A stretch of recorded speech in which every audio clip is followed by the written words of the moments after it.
সরকারের নানামুখী উদ্যোগ ও সরবরাহ স্বাভাবিক রাখার পরেও কাটছে না জ্বালানি তেলের সংকট।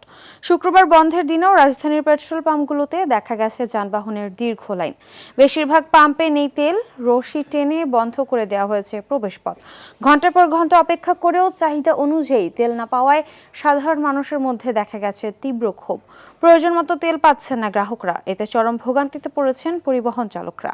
পাম্প মালিকদের দাবি, তেলের সরবরাহ পর্যাপ্ত পরিমাণে নেই। অতিরিক্ত চাহিদা ও প্রয়োজনের চেয়ে বেশি মজুদের কারণেই এই পরিস্থিতি তৈরি হয়েছে।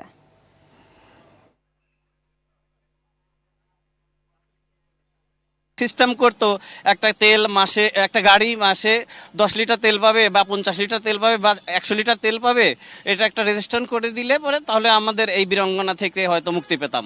যে সময়টা তেলের জন্য চলে যায় এই সময়টা আমি ভাড়া মারতে পারি না। আমরা সাধারণ মানুষ খুব তেল নিয়ে খুব সংকটে আছি। এখন এই পরিস্থিতি জানি না সামনে কি হবে। অসাধু ব্যবসায়ীরা যাতে সুযোগ না নিতে পারে, আর হয়রানিতে হচ্ছি যেহেতু 1-1.5 ঘন্টা 2 ঘন্টা নিচে তেল পাওয়া যাচ্ছে না। দর্শক, এই মুহূর্তে রাজধানীর আসাদ গেট সোনার বাংলা পেট্রোল পাম্প থেকে সরাসরি হচ্ছেন সহকর্মী হাসান মাহমুদ। হাসান, ছুটির দিনে পাম্পগুলোতে যানবাহনের লাইন কেমন দেখছেন আর গ্রাহকরা প্রয়োজন মতো তেল পাচ্ছেন কিনা জানাবেন। ছুটির দিনে রাজধানীর সবগুলো পেট্রোল পাম্পে কিন্তু যানবাহনের দীর্ঘ সারি এবং কিলোমিটারের পর কিলোমিটার কিন্তু আমরা দেখেছি যানবাহনের সারি।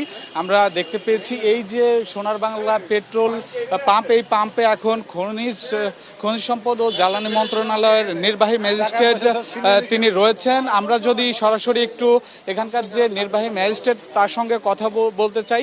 আসলে আপনি এই ছুটির দিনে যানবাহনের দীর্ঘ লাইন দেখা যাচ্ছে, এই দীর্ঘ লাইনের কারণটা যদি বলতেন এবং সর্বশেষ আপনি কি দেখলেন। আমাদের কাছে যেটি মনে হয়, বিশেষ করে গাড়ি কার যেগুলো আছে তাদের হয়তো ডিউটি নেই, এই কারণে হয়তো ড্রাইভারকে পাঠিয়ে দিয়েছে যে তেলটা সংগ্রহ করার জন্য, এটা একটা।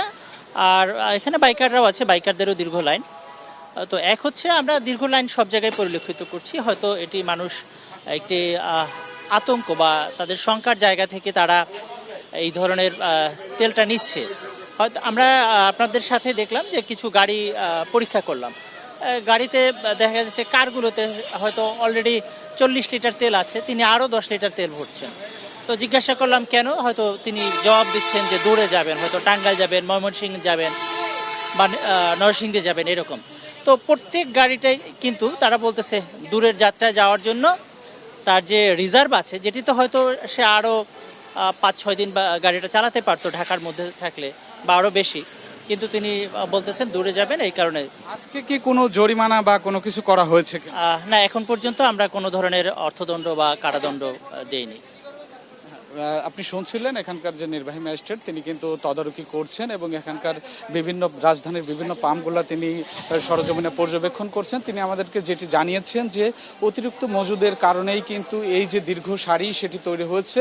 আর শুক্রবার ছুটির দিন হয় কিন্তু এই যে দীর্ঘ সারি সেটি হয়েছেন ছুটির দিনে, যা অনেকের অফিস না থাকায় তারা কিন্তু এই তেল সংগ্রহ করার জন্য আসলে তারা এখানে লাইনে দাঁড়িয়েছেন। সকাল থেকেই আমরা এমনটি দেখতে পেয়েছি।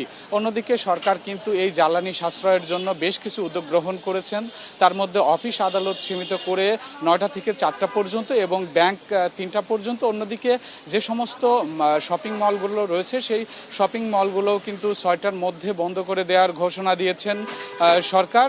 এরই মধ্যে আলোকসজ্জা সহ বেশ কিছু বিষয়ে বিধিনিষেধও এনেছে, আমরা এমনটি দেখেছি। তো এই ছিল সোনার বাংলা পেট্রোল পাম্প থেকে সবশেষ তথ্য। ধন্যবাদ।